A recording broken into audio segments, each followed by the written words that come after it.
한번 따라해 보겠습니다. 신실하신 하나님. 네. 창세기 말씀을 보면서 참 가슴 아픈 사람이 바로 롯입니다.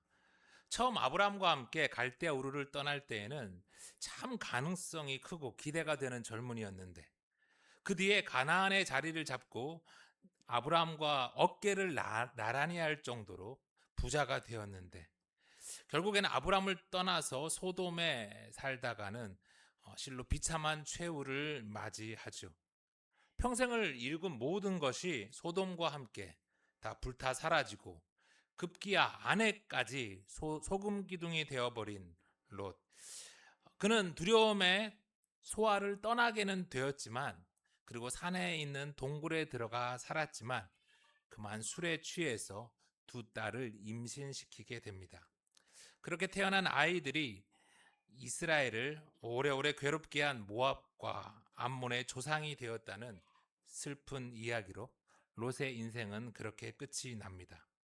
롯이 아브라함의 조카였어도, 그리고 아브라함이 롯을 위해 그렇게 간절히 기도를 했어도 아무런 소용이 없었어요.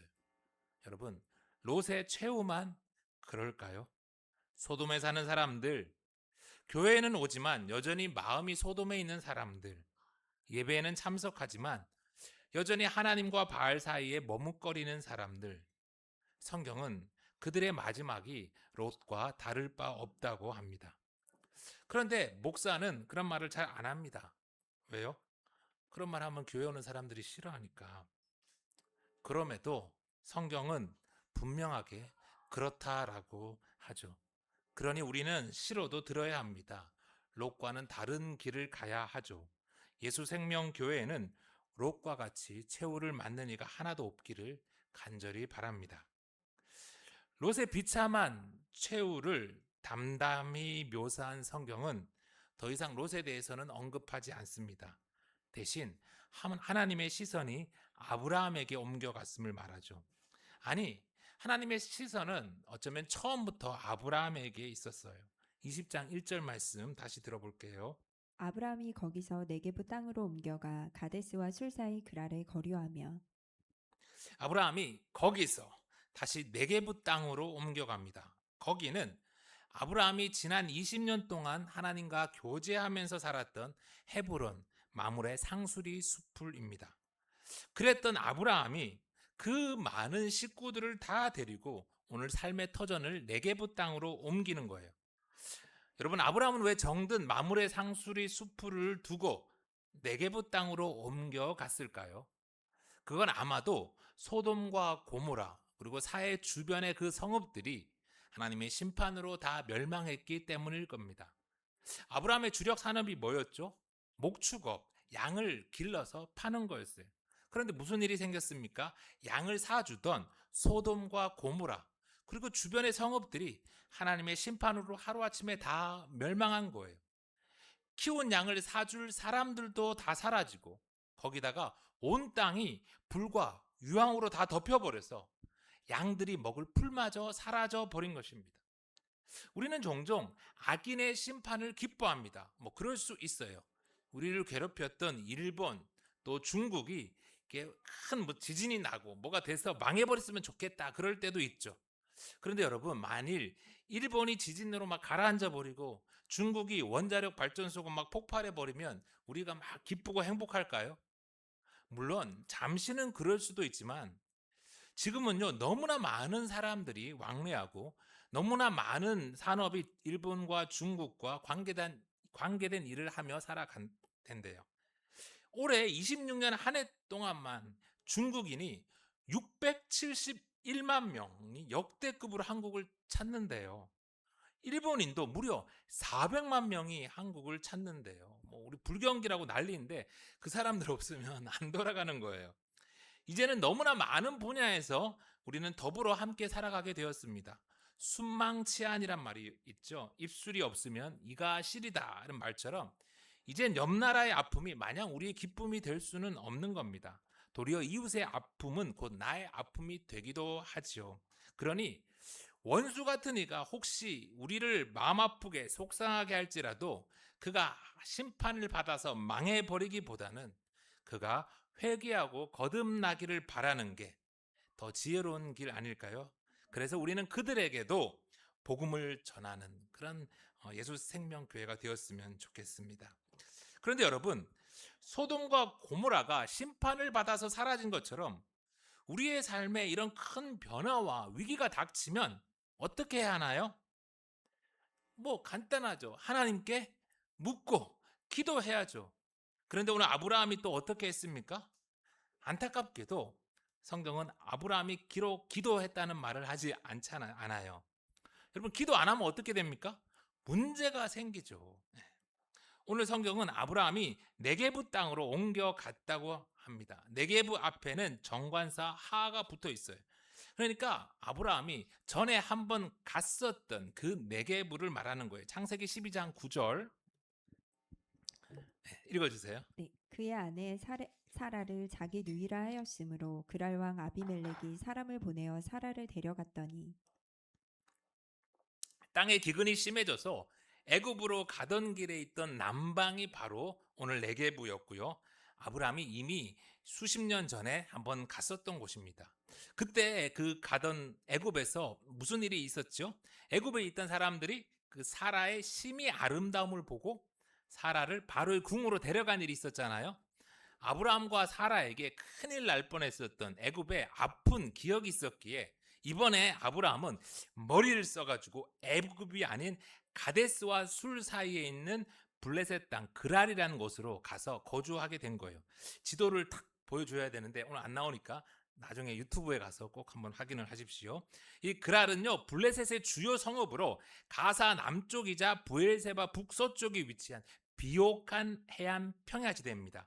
목축업을 업으로 하는 이 아브라함 가문에게 애굽만큼 크지는 않지만 하나님의 심판으로 멸망한 이 소돔과 고모라 요단 평지를 대체할 만한 적당한 땅이었어요.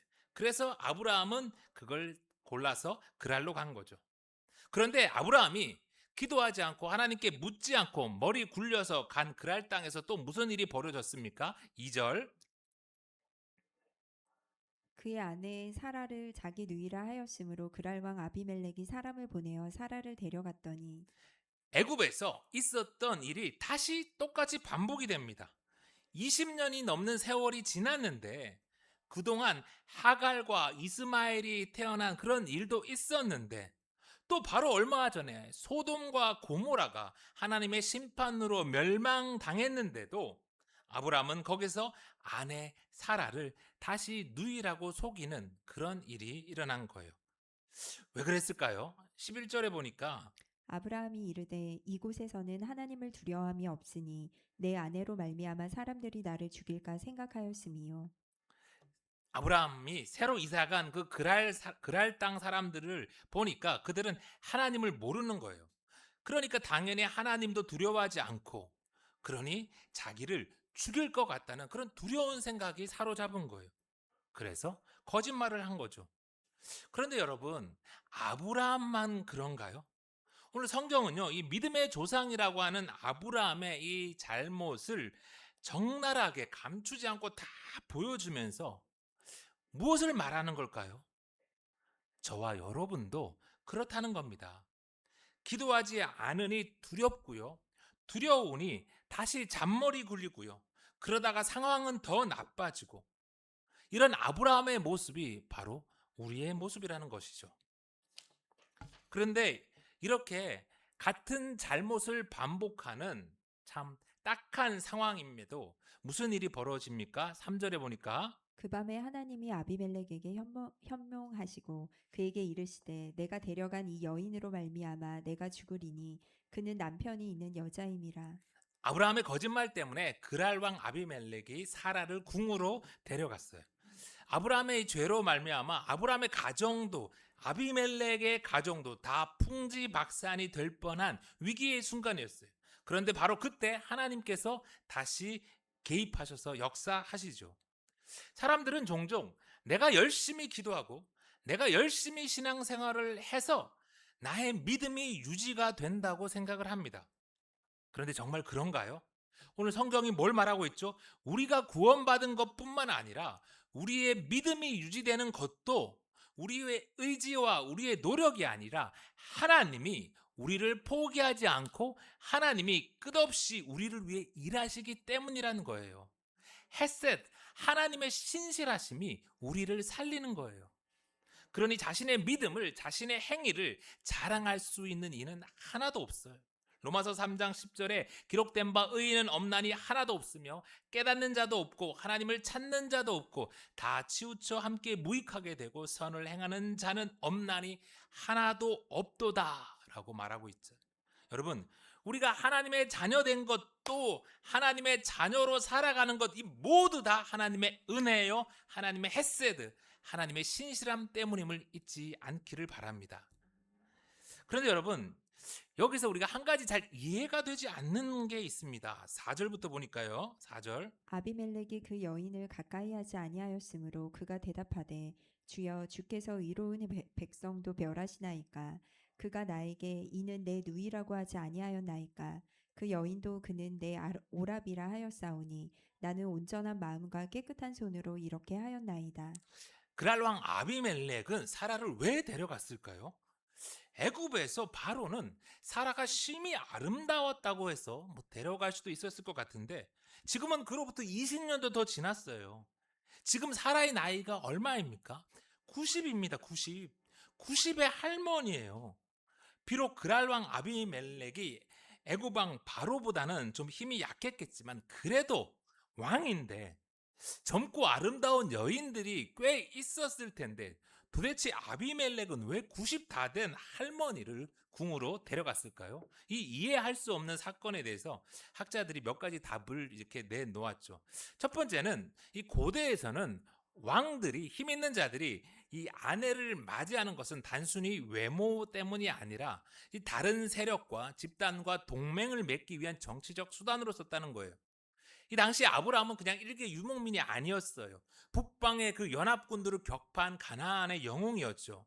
그런 아브라함이 어느 날 갑자기 자기 영토로 들어왔기에 그랄 왕 아비멜렉은 나름 상당히 긴장하면서 아브라함과 평화적 관계를 유지하고 동맹을 맺고자 하는 마음이 있었을 겁니다. 그래서 아브라함의 누이인 줄 안 사라를 데려다가 정략 결혼을 하려고 했다. 뭐 그런 해석이 있어요. 또한 두 번째는 이 창세기 18장에서 하나님이 사라에게 내년 이맘때 내게로 돌아오리니 내게 아들이 있으리라고 약속하셨잖아요. 그래서 하나님께서 이 90세 된 사라가 아이를 낳을 수 있게 하라고 이 사라의 신체와 건강을 초자연적으로 젊게 회복시켰다는 그런 견해가 있어요. 여러분은 둘 중 어느 해석이 더 와닿습니까? 견해가 있습니까? 뭐 정답은 없지만 저는 오늘 4절에 보니까 아비멜렉이 꿈에 나타난 하나님께 내가 그 여인을 가까이 하지 아니하였으므로 라는 이런 표현으로 볼 때 90세의 사라가 다시 이 왕이 반할 만큼 젊게 아름다워졌다는 그런 해석보다는 첫 번째의 이 정치적인 이유로 아비멜렉이 사라를 자신의 궁으로 불러들였다는 게 더 와닿습니다. 그런데 여전히 그 두 번째 견해를 생각하고 믿는 사람들도 있어요. 그러다 보니까 나이가 90세가 다 되었음에도 다시 이성이 반할 만한 외모를 갖길 바라며 기도하고 또 헌금도 하는 분이 있는데 뭐 그래도 되기는 하지만 저는 다른 기도를 하기를 원합니다. 6절 계속 볼게요. 하나님이 꿈에 또 그에게 이르시되 내가 온전한 마음으로 이렇게 한 줄을 나도 알았으므로 너를 막아 내게 범죄하지 아니하게 하였나니 여인에게 가까이 하지 못하게 함이 이 때문이니라. 아브라함과 같이 우리는 연약하여서 자꾸만 넘어지고 또 잘못을 반복합니다. 거짓과 두려움으로 상황은 꼬여가고 이 잔머리 쓰다가 더 악화되죠. 그럼에도 헤세드, 하나님의 신실함이 우리를 사망에서 생명으로 옮기기 위해 오늘도 일하십니다. 그러면 하나님은 도대체 무엇 때문에 아브라함을 이렇게까지 신실함으로 대하실까요? 하나님은 도대체 무엇 때문에 이 못난 우리를 이토록 오래 참으시고 신실하게 사랑하실까요? 첫 번째, 하나님의 약속. 하나님의 계획 때문입니다. 하나님께서 꿈에 아비멜렉에게 너를 막아 내게 범죄하지 아니하게 하였다 말씀을 하세요. 아비멜렉이 아브라함의 아내 사라와 동침하는 것이 뭐 왕이 그럴 수도 있지 않나라고 싶은데 그게 왜 하나님께 죄가 될까요? 하나님께서는 아브라함과 사라를 통해서 아들을 주시고 그 아들로 하나님의 민족 큰 나라를 이루려고 하시는데 아비멜렉이 사라와 동침해 버리면 도대체 그 아이가 누구 아이인지 모르게 되잖아요. 하나님의 계획, 하나님의 약속을 방해하는 것이기에 그것이 하나님께 죄가 된다는 것이에요. 그래서 하나님은 개입하시고 역사를 하시지요. 두 번째, 7절입니다. 이제 그 사람의 아내를 돌려보내라. 그는 선지자라. 그가 너를 위하여 기도하리니 내가 살려니와 내가 돌려보내지 아니하면 너와 내게 속한 자가 다 반드시 죽을 줄 알지니라. 두 번째 이유는 아브라함이 선지자이기 때문이에요. 여기서 선지라고 번역된 이 히브리어는 나비입니다. 흔히 생각하는 앞날을 미리 내다보는 사람이라는 그런 뜻이 아니라 더 깊은 다른 의미가 있어요. 나비는 부르다는 뜻을 가진 아카드어 나부에서 유래된 것으로 수동적 의미로는 하나님께 부름을 받은 자, 능동적 의미로는 하나님의 말씀을 받아 세상에 외치는 자라는 뜻이 있어요. 성경에 나비의 역할, 의미에 대해서 아주 잘 보여주는 구절이 있는데요. 출애굽기 7장 1절. 여호와께서 모세에게 이르시되 볼지어다 내가 너를 바로에게 신같이 되게 하였은즉 내 영 아론은 내 대언자가 되리니. 여기 아론 보고 내 대언자라고 할 때 대언자라고 번역된 이 히브리어가 바로 나비입니다. 아론이 모세의 생각을 백성들에게 그대로 전달하는 입의 역할을 했던 것처럼 선지자, 대언자인 나비는 자신의 생각이 아니라 하나님의 말씀을 그대로 전하는 자를 뜻해요. 한글 번역이 선지자라고 하니까 뭐 미래를 좀 점치거나 예상하는 사람인 줄 생각하지만 성경 속의 이 나비는 하나님의 말씀을 세상에 전하는 하나님의 신실한 대변인을 말해요. 다시 말해서 하나님께서 아브라함에 대해 특별히 은혜를 베푸시고 오래 참으시고 더 많은 기회를 주시고 잘해주시는 것은 그가 잘해서가 아니라 그가 잘나서가 아니라 아브라함이 하나님이 택하신 나비이고 나비된 아브라함 속에 하나님의 말씀이 있기 때문이에요. 그래서 바로도 오늘 그랄왕 아비멜렉도 아브라함을 건드리지 못하는 것이죠. 그럼 왜 아브라함은 나비로 택함을 받았는데 롯은 그렇지 않은가요? 뭐 그건 이번 주 수요 기도의 로마서 9장의 말씀에서도 잘 나온 대로 하나님의 주권에 관한 문제입니다. 로마서 9장 20절 이 사람아 내가 누구이기에 감히 하나님께 반문하느냐 지음을 받은 물건이 지은 자에게 어찌 나를 이같이 만들었느냐 말하겠느냐 토기장이가 진흙 한 덩이로 하나는 귀 쓸 그릇을 하나는 천이 쓸 그릇을 만들 권한이 없느냐 누구를 특별한 나비로 택할 것인가 아닌지 순전히 창조주 하나님의 주권이라는 것이죠. 진흙으로 귀 쓸 그릇을 만들지 천이 쓸 그릇을 만들지 토기장의 주권이듯이 또 종에게 5달란트를 줄지 1달란트만을 줄지 그것도 모두 주인의 주권이라는 거예요. 피조물인 인간인 누구도 창조주 하나님께 쟤는 금그릇으로 만들었으면서 왜 나는 질그릇입니까? 라고 따질 수가 없다는 겁니다. 저 사람한테는 5달란트를 주셨으면서 왜 내게는 1달란트밖에 안 줬냐고 따질 수 없다는 거예요. 왜요? 그게 피조물이니까 우리가 피조물이니까요. 게다가 롯은요 이미 북방 연합국들의 공격으로 사로잡혀서 포로로 죽어야 할 인생이었잖아요. 자신이 택한 소돔에서 그냥 잠자다가 함께 심판받아서 죽을 인생이었잖아요. 그런데 순전히 하나님의 은혜로 다시 생명을 얻은 다시 자유를 얻었어요. 그러니 왜 나는 더 특별한 나비가 되지 않냐고 왜 나는 더 용서해 주지 않냐고 왜 내게는 뭐 더 해주지 않냐고 따질 수 없다는 겁니다. 그리고 그건 우리도 마찬가지라는 거예요.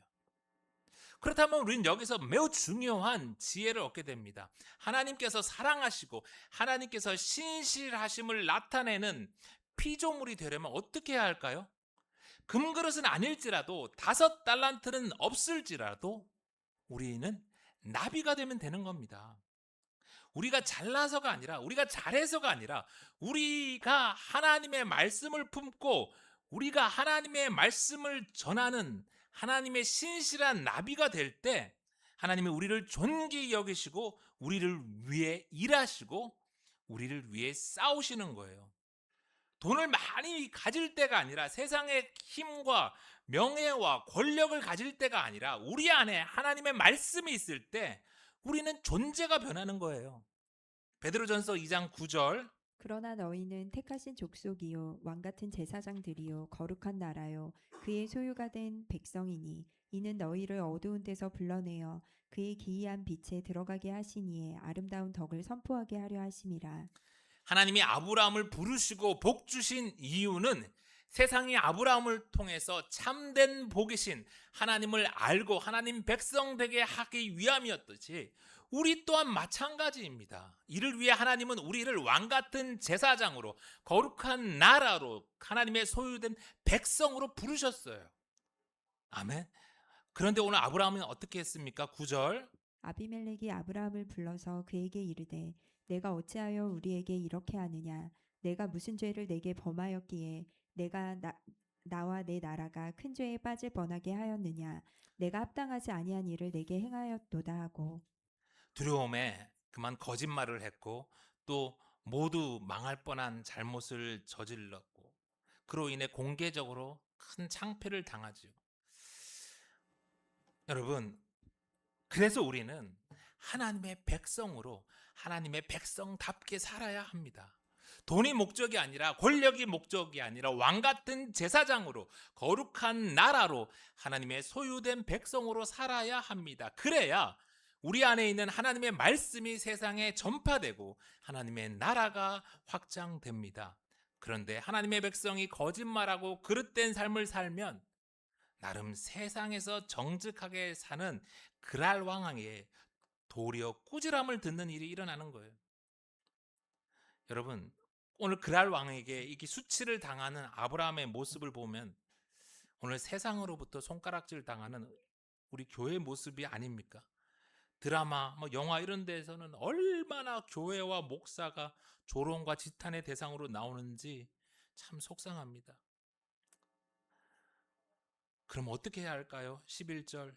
아브라함이 이르되 이곳에서는 하나님을 두려움이 없으니 내 아내로 말미암아 사람들이 나를 죽일까 생각하였음이요. 아브라함은 내가 죽임 당할까 봐 두려워서 그렇게 했다고 그냥 솔직하게 털어놓습니다. 여러분, 하나님을 모르는 이 그랄랑 아비멜렉의 꾸지람도 때로는 하나님의 음성일 수가 있어요. 오늘 교회를 향한 세상의 꾸지람도 하나님의 음성일 수도 있어요. 그러면 그 꾸지람이 아플지라도 창피할지라도 더 이상 교회는 변명할 게 아니라 귀담아 듣고 회개해야 합니다. 마태복음 5장 13절, 너희는 세상의 소금이니 소금이 만일 그 맛을 잃으면 무엇으로 짜게 하리요? 후에는 아무 쓸데 없어 다만 밖에 버려져 사람에게 밟힐 뿐이니라. 여러분, 맛을 잃은 소금은 아무리 변명해도 그저 버려지고 밟힐 뿐입니다. 소금이 자신의 정체성을 회복하는 유일한 방법은 맛을 되찾는 길뿐이잖아요. 그리고 지금은 성도가 하나님의 신실한 나비로서 그 정체성을, 교회가 예수 그리스도의 몸으로서 정체성을 회복해야 할 때입니다. 그래야 성도도 살고 교회도 살죠. 마지막 17절. 아브라함이 하나님께 기도하매 하나님이 아비멜렉과 그의 아내와 여종을 치료하사 출산하게 하셨으니 여호와께서 이왕에 아브라함의 아내 사레의 일로 아비멜렉의 집에 모든 대를 닫으셨음이더라.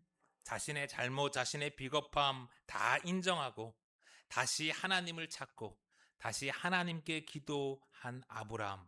아브라함이 그랬을 때 하나님이 다시 아브라함의 기도를 들으시고 응답하십니다. 치료하시고 역사하세요. 그리고 지금 이것이 우리 교회에게, 우리에게 필요한 일이고 필요한 때입니다.